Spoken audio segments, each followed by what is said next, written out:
오늘 본문은 마태복음 9장 9절에서 17절의 말씀이고요. 예수께서 그곳을 떠나 지나가시다가 마테라 하는 사람이 세관에 앉아 있는 것을 보시고 이르시되 나를 따르라 하시니 일어나 따르니라. 예수께서 마태의 마태의 집에서 앉아 음식을 잡수실 때에 많은 세리와 죄인들이 와서 예수와 그의 제자들과 함께 앉았더니 바리새인들이 보고 그의 제자들에게 이르되 어찌하여 너희 선생은 세리와 죄인들과 함께 잡수시느냐. 예수께서 들으시고 이르시되 건강한 자에게는 의사가 쓸데없고 병든 자에게라 쓸데가 있다. 너희는 가서 내가 긍휼을 원하고 제사를 원하지 아니하노라 하신 뜻이 무엇인지 배우라. 나는 의인을 부르러 온 것이 아니요 죄인을 부르러 왔노라 하시니라. 그때 요한의 제자들이 예수께 나와 이르되 우리와 바리새인들은 금식하는데 어찌하여 당신의 제자들은 금식하지 아니하나이까. 예수께서 그들에게 이르시되 혼인집 손님들이 신랑과 함께 있을 동안에 슬퍼할 수 있느냐. 그러나 신랑을 빼앗길 날이 이르리니 그때에는 금식할 것이니라. 생배 조각을 낡은 옷에 붙이는 자가 없나니 이는 기운 것이 그 옷을 당기어 헤어짐이 더하게 되며 새 포도주를 낡은 가죽 부대에 넣지 아니하나니 그렇게 하면 부대가 터져 포도주도 쏟아지고 부대도 버리게 됨이라. 새 포도주는 새 부대에 넣어야 둘이 다 보전되느니라. 아멘. 오늘 제목은 생배 조각과 새 포도주 비유 1입니다. 두 개의 비유이지만 이 둘은 같은 이야기를 하며 이어져 있기 때문에 함께 살펴보려고 합니다. 생배 조각과 낡은 옷 비유는 잘 모르는 분도 계실 거예요. 하지만 새 포도주는 새 부대라는 비유는 그 말 자체로 익숙한 분들도 많으시죠. 새 술은 새 부대라는 이 말은 기독교인이 아니더라도 선거 때가 되면 정치인들의 입에서 또는 어떤 기관이나 단체, 기업의 대표가 바뀔 때면 심심치 않게 쓰이는 꽤나 유명한 문구입니다. 그러다 보니 기독교인들조차도 이 비유에 담긴 깊은 의미는 잘 모른 채 이 문구를 딱 보는 순간 아, 그거구나 라고 그냥 인식해버리는 경우가 많다는 거예요. 너무나 자연스럽게 낡아 빠진 옛 것은 버리고 새 것은 새로운 것에다가 넣어야 한다라는 의미를 가진 격언 정도로 이해하고 넘어가 버린다는 거예요. 하지만 이 비유의 말씀은 결코 그런 격언이나 어떤 캐치프레이즈 따위로 치부되고 자기들의 상황과 입맛에 맞춰서 가볍게 활용해도 되는 그런 문구가 아닙니다. 이 안에는 정말 귀중한 보배가 복음이 담겨있는 진리의 말씀입니다. 예수님께서는 분명한 이유가 있어 이 비유를 예로 들어주시면서 복음의 말씀을 설명해 주고 계신 거예요. 들을 귀 있는 자들에게 말입니다. 제목에서 이미 눈치를 채셨겠지만 이번 비유의 말씀은 이번 주가 제1편이고요. 다음번에 후속편으로 이어지는 단편 시리즈로 진행이 될 예정입니다. 우선 오늘은 예수님께서 이 두 비유의 말씀을 하시게 된 배경과 또 그 배경이 되는 어떤 상황, 그 상황과 연결된 또 하나의 비유를 먼저 살펴보고자 합니다. 마태복음 9장 10절, 11절 그리고 14절의 말씀 제가 읽을게요. 예수께서 마태의 집에서 앉아 음식을 잡수실 때에 많은 세리와 죄인들이 와서 예수와 그의 제자들과 함께 앉았더니 바리새인들이 보고 그의 제자들에게 이르되 어찌하여 너희 선생은 세리와 죄인들과 함께 잡수시느냐. 그때 요한의 제자들이 예수께 나와 이르되 우리와 바리새인들은 금식하는데 어찌하여 당신의 제자들은 금식하지 아니하나이까. 여기에는 두 개의 질문이 등장합니다. 첫 번째는 바리새인들이 한 질문으로 예수님과 제자들이 세리와 죄인들과 함께 앉아서 먹는 것을 보고 한 질문이고요. 두 번째는 세례 요한의 제자들이 금식하지 않는 예수님의 제자들을 보고 한 질문이에요. 예수님의 제자들과 예수님께 그들은 이런 질문을 던졌습니다. 너희 선생은 어떻게 세리와 죄인들과 함께 먹을 수 있냐? 우리와 바리새인들은 금식을 하는데 왜 당신의 제자들은 금식을 안 하는 겁니까? 이 두 질문으로 그들과 예수님 사이에 논쟁이 시작이 돼요. 바로 금식에 관한 논쟁이었습니다. 이 논쟁의 결론으로 생배 조각과 새 포도주의 비유가 등장하게 되는 거예요. 그러니까 우리가 앞으로 다루게 될 이 두 개의 비유는 세대 교체를 뒷받침해주는 옛 것은 버리고 새 것을 취하라는 식의 교훈을 말하는 것이 아니라 바로 금식에 대한 이야기라는 거예요. 지금 바리새인과 서기관들 그리고 세례 요한의 제자들은 먹는 문제, 곧 어떻게 세리와 죄인들과 함께 먹을 수 있는지, 그리고 먹지 않는 문제, 금식에 대해 예민하게 받아들이고 비난의 성격이 짙은 그런 질문을 던지고 있는 거예요. 바리새인과 서기관들 하면 지금 우리에게는 외식하는 자, 율법주의자 등으로 부정적인 이미지로 낙인 찍혀 있지만 그 당시 시대에는 달랐어요. 그들은 모든 이들의 선망의 대상이었고 존경받는 지도자였습니다. 그래서 그들은 그 품위와 그 덕망을 유지하기 위해 부단히도 노력했고 특히 세 가지의 종교의식을 철저하게 붙들고 있었어요. 그 세 가지는 당시 유대교의 지도자라면 목숨처럼 중요하게 여겼고 또 지켜냈던 종교적 행위들이었습니다. 금식과 기도와 구제. 우선 당시 그들이 어떻게 기도를 했고 또 어떤 식으로 구제했는지에 대해 간단히 살펴볼게요. 바리새인들은 기도할 때 기도 복장을 딱 갖춰 입고 항상 정해진 기도 시간이 되면 사람들이 많이 모인 시장 어귀 그런 곳에 나아가서 손을 들고 하늘을 우러러 고개를 들고 기도합니다. 그러면 시장에 있던 많은 이들이 오늘도 어김없이 기도하시는구나. 역시 훌륭해. 한다는 거예요. 또 그들은 어떻게 구제를 했을까요? 정기적으로 구제하는 날이 있었는데 그 구제일이 되면 그들은 구제용 물품을 미리미리 준비해 두었다가 그것을 가지고 시장 또는 광장에 사람들이 많은 곳으로 나가요. 나가서 제일 먼저 하는 것이 뿌 하고 나팔을 부는 일이었어요. 그렇게 나팔 소리가 들리면 오늘 바리새인 선생님들이 구제하러 나오셨구나. 오늘 그 구제하는 날이구나. 대번에 알고 구제 물품이 필요한 사람들이 몰려들었어요. 그러면서 그 광경을 지켜보는 일반 대중들은 역시 너무 대단하신 분들이야. 리스펙 하는 거죠. 그리고 오늘 본문에서 논쟁의 주제가 되고 있는 금식. 사전에는 이 금식이라는 의미가 치료나 종교 또는 그 밖의 이유로 일정 기간 동안 음식을 먹지 못하게 금해짐 또는 먹지 않음이라고 설명되어 있습니다. 한글 성경에서 사용된 금식이란 단어도 이 사전적인 의미와 크게 다르지 않은 의미로 대부분 이해되고 있어요.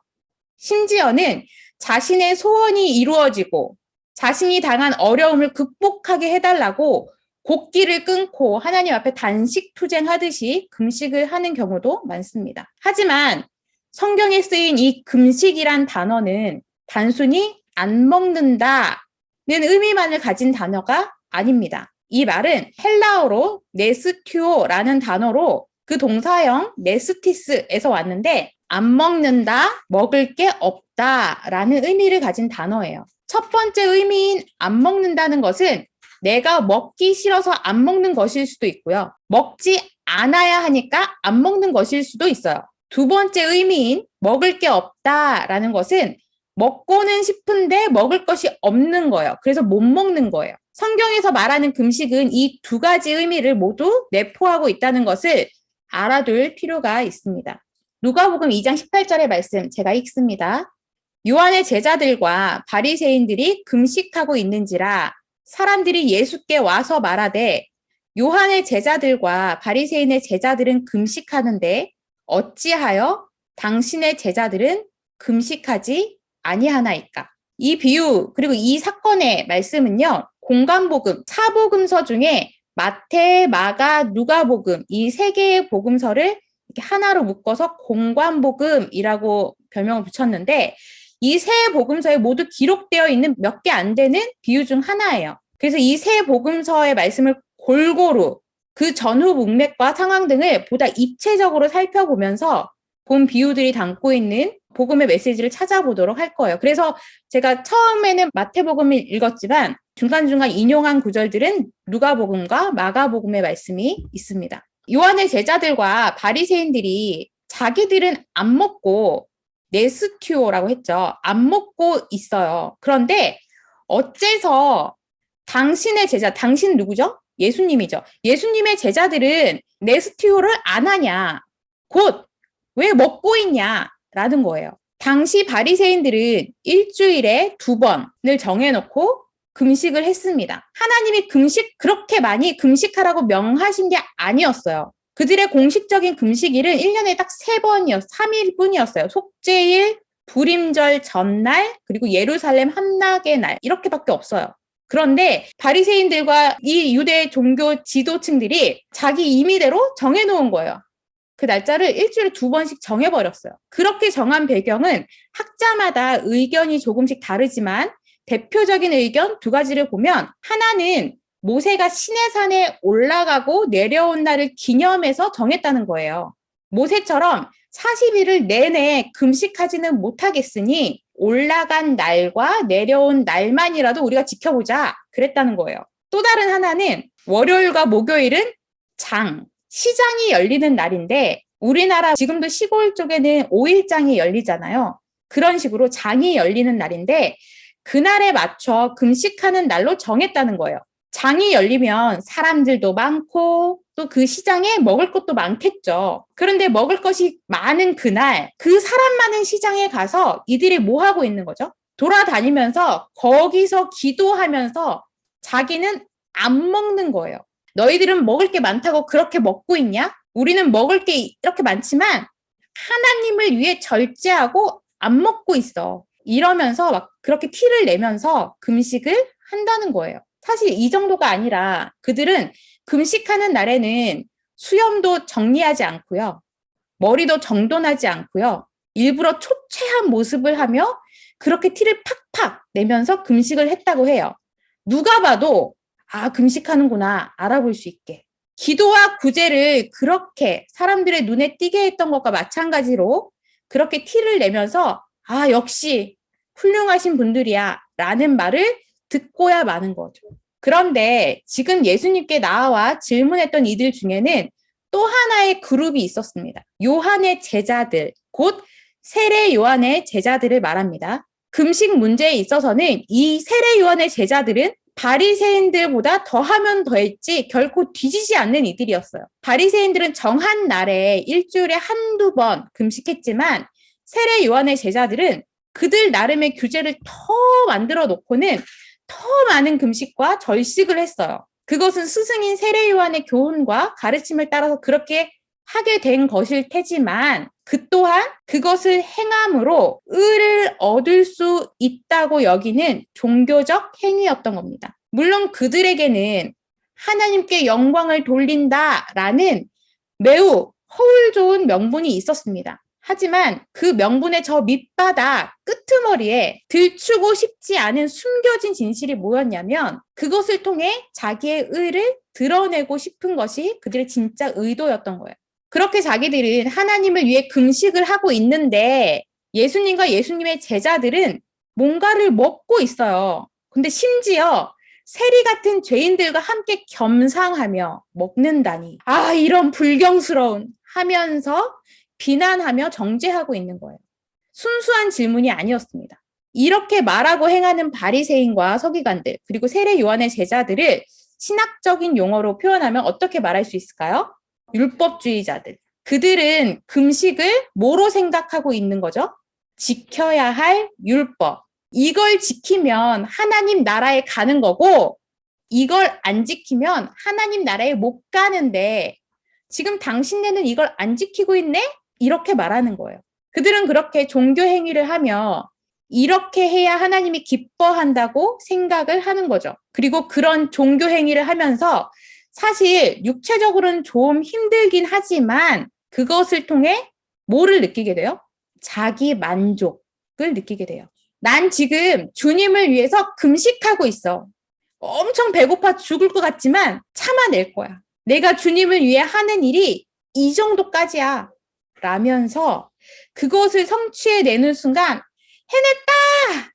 스스로 감격하며 느끼는 그 자기 만족, 자기 도취. 제가 이 자기 도취라는 단어를 찾아봤어요, 사전에. 무슨 뜻이냐면 스스로에게 황홀하게 빠지는 일이래요. 나 스스로에게 너무 막 황홀한 거예요, 내 자신이. 그들이 그걸 느낀다는 거예요. 하나님은 그걸 뭐라고 하시죠? 죄. 자기 만족, 자기 도취, 자아 도취에 빠지고 또 자신의 행위를 통해서 하나님이 기뻐하실 거라고, 하나님이 만족해 하실 거라고 생각하는 것, 그것을 하나님이 악이라고 하십니다. 그런 그들이 지금 예수님께 이렇게 말하는 거예요. 우리는 안 먹는데 당신의 제자들은 뭔가를 먹고 있네요. 자신들과 예수님의 제자들을 대조하면서 자신들은 율법을 지킴으로 의로운데 제자들은 그렇지 못하다는 말을 하고 있는 거예요. 그리고 거기에는 예수님도 포함이 되어 있어요. 그들의 스승인 예수님도. 그런데 그들의 이런 질문은 그들이 절대 의도하지는 않았겠지만 역설적이게도 그들 자신을 폭로하고 있는 격이 되어버립니다. 자기들은 어떤 인간이며 어떤 삶을 살고 있는지, 또 예수님의 제자들은 어떤 삶을 살고 있는지 그 반대되는 것을 이야기하며 스스로 자폭, 자기 폭로하고 있는 거예요. 바리새인으로 대표되는 그들은 율법을 지키며 금식을 합니다. 예수님의 제자들은 금식을 안 해요. 먹고 있어요. 그들은 행위를 매우 중시하며 종교적 행위를 목숨같이 지켜요. 예수님의 제자들은 종교적 행위에 목숨 걸지 않아요. 그들은 그렇게 함으로써 자기 만족을 얻어요. 자기 도취에 빠집니다. 그런데 그 반대편에선 예수님의 제자들은 어떻죠? 주님께서는 누구든지 나를 따라오려거든 자기를 부인하고 자기 십자가를 지고 나를 따를 것이니라 라고 말씀하셨죠. 바리새인의 무리가 얻은 그 자기 만족의 반대가 뭐죠? 자기 부인. 예수님의 제자들은 자기를 부인하는 자들입니다. 자기를 부인한다는 것은 자신은 어떤 행위로도 의를 얻을 수 없고 자신은 나는 없음이요. 나는 nothing이요. 나는 먼지요. 나는 흙임을 인정하면서 오직 하나님의 은혜만을 구하는 자리에 있는 것을 말합니다. 반면 자신들의 행위를 앞세워 자신들의 의를 자랑하고 드러내려고 예수님과 제자들을 비난하며 불순한 의도로 질문했던 그들에게 예수님은 다음과 같은 짧은 비유로 대답하십니다. 마가복음 2장 19절 말씀. 예수께서 그들에게 이르시되 혼인집 손님들이 신랑과 함께 있을 때 금식할 수 있느냐? 신랑과 함께 있을 동안에는 금식할 수 없느니라. 혼인집 손님들에서 손님이라고 번역된 단어는 헬라어 후리오스인데요. 이 단어는 사실 아들이라는 뜻을 가진 단어예요. 우리 이 원어 성경이 이제 영어로 번역되고 또 계속 번역되고 이 여러 과정들을 거치면서 한글 성경으로 왔잖아요. 그 여러 번역의 단계를 거치면서 사실은 조금의 그런 번역상의 오류들이 있는 부분이 있습니다. 근데 오늘의 이것도 해당이 되는 거예요. 혼인집 손님들이 아니라 헬라어 원어 성경에서는 혼인집 아들들로 되어 있어요. 그러니까 손님이 아니라 혼인집 아들들이라면 혼인하는 신랑과는 관계가 어떻게 되는 거죠? 형제. 이 말은 신랑의 형제들을 가리키는 말이에요. 즉, 신랑의 형제들이 혼인하는 신랑과 함께 있고 혼인 잔치가 벌어진 상태에서 어떻게 안 먹을 수 있겠어요? 그죠?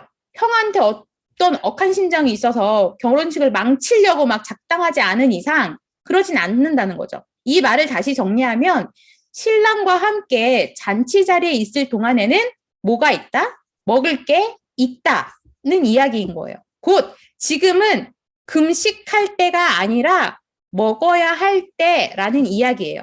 지금은 먹어야 할 때이기 때문에 지금 먹고 있다는 말씀인 거예요. 2장 20절 그러나 신랑을 빼앗길 날이 이르리니 그 날에는 금식할 것이니라. 신랑을 빼앗길 날이 온다라는 것은 예수 그리스도의 죽음을 암시하는 말입니다. 그때가 오면 금식하게 될 것이다 라는 말이에요. 왜 금식을 하게 되는 걸까요? 신랑을 빼앗겼으니까, 예수님이 죽으셨으니까 슬퍼하게 될 것이고 애통해하며 슬픔을 못 이겨 곡기를 끊고 금식하게 될 것이라는 말일까요? 솔직히 고백하자면 저는 이 설교를 준비하기 직전까지도 단순하게 이렇게 이해하고 있었어요. 예수님을 빼앗겼으니까, 신랑을 빼앗겼으니까, 예수님이 죽으셨으니까 슬퍼서 금식하는 날이 온다라고 이해를 하고 있었다고요. 그런데 과연 그렇게 표면적인 그대로의 의미가 전부인 걸까요? 예수님의 십자가, 그 고난당하심과 죽으심이 인간적으로는 슬프고 가슴 아프죠. 하지만 우리 성도들에게 그게 다는 아니잖아요. 예수님의 부활하심, 그리고 성령으로 우리 가운데 들어오셔서 내주와 충만하심으로 우리에게 주시는 그 더 풍성한 삶이 분명 있잖아요. 이걸 생각할 때 단지 그런 의미만은 아닐 거라는 거죠. 동의가 되시나요? 앞부분에서 금식, 네스튜오라는 단어의 두 가지 의미를 살폈습니다. 안 먹는다와 먹을 게 없다. 이제 그것을 가지고 조금 전에 우리가 읽었던 마가복음 2장 19절, 20절 이 짧은 비유에 담긴 의미가 무엇인지 설명해 드릴게요. 신랑과 함께 있을 동안에는 금식할 수 없느니라. 신랑과 함께 있을 동안에는 네스튜어하지 않는다라는 거예요. 문장이 조금 어색하더라도 그 의미 그대로 해석해서 대입해 보면 신랑과 함께 있을 동안에는 안 먹지 않는다는 것이고 신랑과 함께 있을 동안에는 먹을 게 없지 않다는 말이 되죠. 다시 정리해보면 무슨 말이냐면 신랑과 함께 있을 동안에는 먹는다는 것이고 신랑과 함께 있을 동안에는 먹을 게 있다라는 말이 되는 거예요. 여기서 신랑은 누구죠? 예수 그리스도를 말합니다. 근데 요한복음 6장 48절에서 예수님은 내가 곧 뭐다? 생명의 떡이니라고 말씀하셨잖아요. 즉 신랑이신 예수가 함께 있을 동안에는 먹을 게 있다라는 말이 무슨 말이냐면 생명의 떡이신 예수가 곧 먹을 것이라는 거예요. 예수님은 이 땅에 떡으로 오셨어요. 그러면 어떻게 해야 되죠? 그 떡을 받아 먹어야 돼요. 그런데 그 떡은 아무나 먹을 수가 없어요. 신랑의 혼인잔치에 함께한 자라야 먹을 수 있습니다. 이 비유에서는 누구죠? 신랑의 형제들. 전체 본문에서는 누구죠? 예수님의 제자들. 정리하면 신랑의 혼인잔치에 신랑과 함께한 신랑의 형제들은 먹을 것이 있기 때문에 먹는다. 곧 금식하지 않는다는 것이고 예수님과 함께 있는 예수님의 제자들은 먹을 것, 곧 생명의 떡이신 예수가 있기 때문에 먹는다. 곧 금식하지 않는다라는 거예요. 여기까지는 비교적 이해가 쉬운 부분이었답니다, 여러분. 이제 그 뒷부분이 20절은 조금 헷갈릴 수 있어요. 그러나 신랑을 빼앗기는 날이 이르리니 그 날에는 금식할 것이니라. 20절의 내용이 이렇습니다. 이 구절을 조금 전처럼 신랑은 예수다. 예수는 생명의 떡이다. 생명의 떡은 먹을 것이다. 이 공식으로 해석하면 어떤 의미가 되죠? 예수 그리스도가 죽임을 당해 생명의 떡, 먹을 것을 빼앗기게 되면, 먹을 것이 없어지게 되면 그 날에는 금식할 것이다. 먹고 싶은데 먹을 것이 없어 못 먹게 된다. 뭐 이런 의미가 될 거예요. 그렇다면 이것은 굉장히 심각한 문제가 발생하게 되는 거예요. 생명의 떡이 있어서 금식하지 않았던 혼인집 아들들, 예수님의 제자들에게서 생명의 떡, 곧 예수, 먹을 게 없어지게 돼버리는 거잖아요. 이 말대로라면. 혼인집 아들들, 예수님의 제자들은 예수 그리스도의 생명을 가진 성도를 대표하는 자들입니다. 그들이 우리를 대신하고 있는 자들이에요. 성도가 생명의 떡을 예수를 상실하게 된다는 것은 있을 수 없는 일이죠. 우리의 가진 신학으로는 예정론의 그 입장에서는 이건 있을 수 없는 일이잖아요. 그러니까 이런 의미로의 해석은 적합하지 않다는 거예요. 그렇다면 마가복음 2장 20절은 도대체 어떤 의미로 해석해야 하는 걸까요? 신랑을 빼앗길 날이 이르리니에서 빼앗기다 라고 번역된 헬라어 아파이오는 들려 올림을 받다라는 의미도 가진 단어예요. 아까처럼 빼앗기다를 예수님의 죽음을 암시하는 것이라 해석해도 크게 잘못된 것은 아닙니다. 하지만 이 단어가 가진 또 다른 의미인 들려 올림을 받다로 이 구절을 해석해야 비로소 우리가 당면한 그 문제가 해결이 되는 거예요. 들려 올림을 받다, 곧 하나님께서 예수를 들어 올리시는 그날, 언제죠? 이제는 육신으로 이 땅에 계신 예수 그리스도가 아니라 부활하신 후 변화된 몸으로 하나님께 들어 올려져 승천하신 그때 또 다른 보혜사인 성령을 예수 그리스도의 영이신 성령을 보내시는 그때, 즉 신랑을 빼앗길 때라는 것은 신랑이신 예수가 영으로 오실 때라는 의미입니다. 누구에게? 성도에게, 우리에게. 정리하면 예수 그리스도의 영이신 성령이 성도에게 임하는 날, 곧 그가 성도가 예수 그리스도의 생명을 얻어 거듭난 새롭게 산자 된 그날, 예수 그리스도의 생명을 얻어 예수 그리스도와 한 몸 된 연합된 그날, 그날에는 금식할 것이니라. 여기서 금식한다는 것은 새 양식으로 오신 예수 생명의 떡이 없게 된다는 의미가 아니라 바리새인과 그 무리가 금식이라는 종교적 행위를 통해 자기 만족을 얻어내는 것, 곧 그들이 먹지 않는 행위로 먹고 있는 옛 양식, 율법이라는 옛 양식을 먹지 않게 된다는 의미인 거예요. 그러니까 바리새인들은 먹지 않는 그 금식의 행위로 사실은 먹고 있었어요. 뭘? 율법을. 율법이라는 옛 양식을 먹고 있었어요. 그런데 예수 그리스도의 영을 소유한 예수 그리스도 생명을 얻은 성도들은 그 옛 양식을 먹지 않아도 되는 그 금식의 때가 온다는 이 말씀입니다. 이해가 되시나요? 이 부분은 뒤에 이어지는 생배 조각, 낡은 옷 비유와 새 포도주는 새 부대에 이 두 비유를 다루면서 조금 더 살펴볼 예정입니다. 이제 말씀을 정리합니다. 오늘 나눈 말씀은 생배 조각과 새 포도주 비유 1이에요. 하지만 사실상 그 중심 주제는 금식에 대한 내용이었죠. 사실 복음이 정리되기 전에는 금식이란 단어만 들어도 저에게는 너무나 부담스러운 존재였어요. 저에게는. 왜냐하면 저는 지금도 힘들어하지만 예전에는 더했어요. 한 끼라도 굶으면 막 현기증이 나고 손발이 떨리고 식은땀이 줄줄 흘리다가 어느 순간 갑자기 픽 쓰러져 버렸거든요. 그래서 막 영무원 아저씨한테 업혀가기도 하고 백화점 직원한테 업혀가기도 하고 뭐 여기저기 엄청 업혀간 적도 많아요. 중고 시절 특히. 그래서 신학생 시절에도 또 전도사 시절에도 교회에서 무슨 행사 때나 절기 때마다 금식하잖아요. 그런 금식하는 기간이 되면 정말 너무너무 힘들었던 기억이 나요. 왜냐면 정말 말 그대로 어쩔 수 없이 해야 하기 때문에 신학생으로서 전도사로서의 체면이 있잖아요.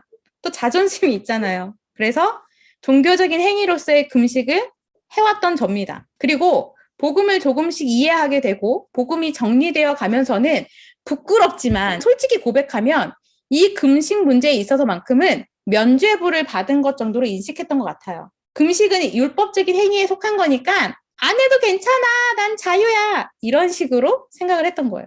그런데 이 설교를 준비하면서 진정한 금식의 의미는 끼니를 먹고 안 먹고의 문제가 아니라 옛 양식인 율법을 먹지 않는 것, 종교적 행위나 율법을 지킴으로써 스스로의 의를 쟁취하고 만족을 얻으려는 것을 하지 않는 것이라는 걸 확실하게 정리하게 됐습니다. 그래서 이제 금식 기도를 할 필요가 없다는 얘기가 아니에요. 금식을 하고 안 하고의 문제보다 그보다 우선순위의 문제입니다. 나는 지금 어떤 양식을 먹고 있는가를 점검하는 것이 중요하다는 얘기를 하는 거예요. 여러분에게 묻습니다. 나는 지금 새 양식으로 주신 생명의 떡, 예수를 영의 양식으로, 복음을 복음으로 먹고 있는가?